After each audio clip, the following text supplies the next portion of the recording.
Danish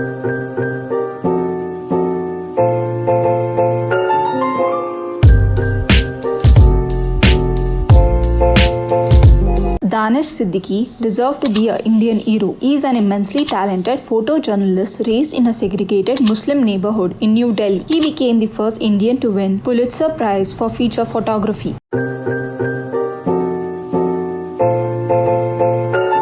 Danish Siddiqui was born on 19 May 1983. Siddiqui attended the F.R. Agnel School in South New Delhi. He graduated with a degree in economics from Jamia Millia Islamia, New Delhi. He went on to pursue post-graduation in mass communication from the AJK Mass Communication Research Center at Jamia in 2007.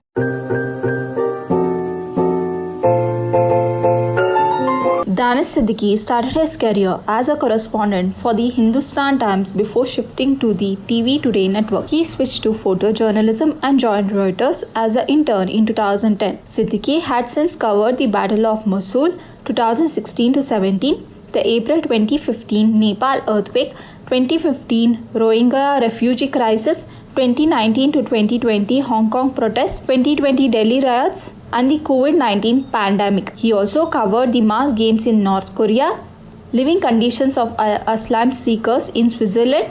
He also produced a photo series on Muslim converts in England.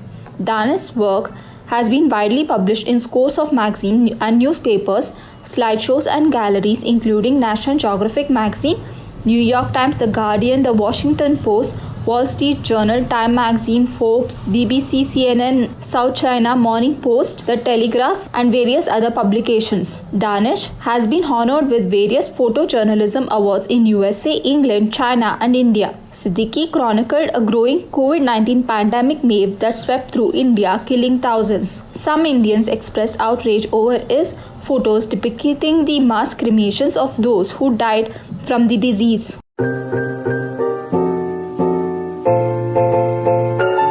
In 2018, he became the first Indian alongside Adnan Abidi to win the Pulitzer Prize for feature photography as a part of photography staff for Reuters for the documenting the Rohingya refugee crisis. Some of his other awards included first place feature category Atlanta Photojournalism Award 2017, third place feature category Atlanta Photojournalism Award 2014, third place Arts and Culture category Sony World Photography Awards 2013, honorable mention Sports Singles category Media Foundation of India, Gold Award Economy, Science and Technologies, News Singles China International Press Photo Contest 2012. On 22nd July 2021, just 7 days after his death, the Agnas Foundation, a Lucknow-based non-profit organization, established a scholarship in the honor of him, which provides 50,000 to our undergraduate student pursuing journalism from a reputed Indian university.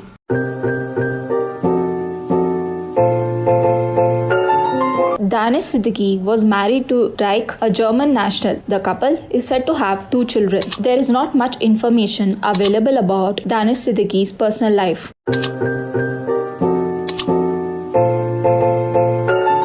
Danish Siddiqui was killed alongside a senior Afghan officer while covering a clash between Afghan special forces and Taliban insurgents in Spin Bulaq, Kandahar on 15 July 2021. His body was handed to Afghan Red Crescent Society. An Afghan official stated that Siddiqui was killed by Taliban in a crossfire.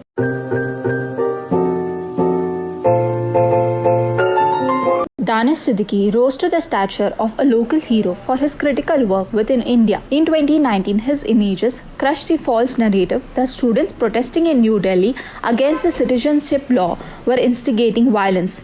Most prominently, Siddiqui was among the first to shoot images of crematoriums packed with prayers of who died in coronavirus second wave. His footage and photographs reveal the extent of the crisis unfolding in India and brought the world's attention to it. USA, UN and even Afghan president expressed condolences on his death. But in India, PM Modi's silence upon Siddiqui's death was conspicuous as he had promptly tweeted his condolence when a journalist known for taking pro-government stances died of heart attack after testing positive for COVID-19. Moreover, in India as elsewhere, it is a big deal to win international accolades. When the second wave of COVID-19 hit in India in May this year, leaving lakhs battling the invincible enemy, restricting and confining people within homes, it was the work of many photojournalists that made us aware of the gut-wrenching reality. It was Siddiqui's drone-shot photographs of fuming funeral pyres from crematoriums and crippling healthcare system that brought to the world the devastating situation of our country's fragile health framework.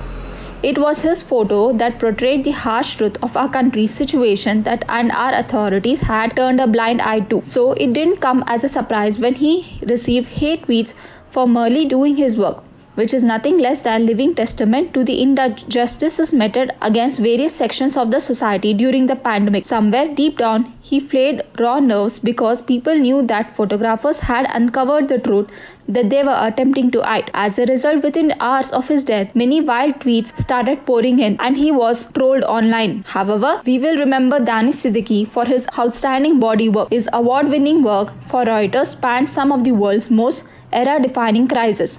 He once had said, "I shoot for the common man who wants to see and feel a story from a place where he can't be present himself."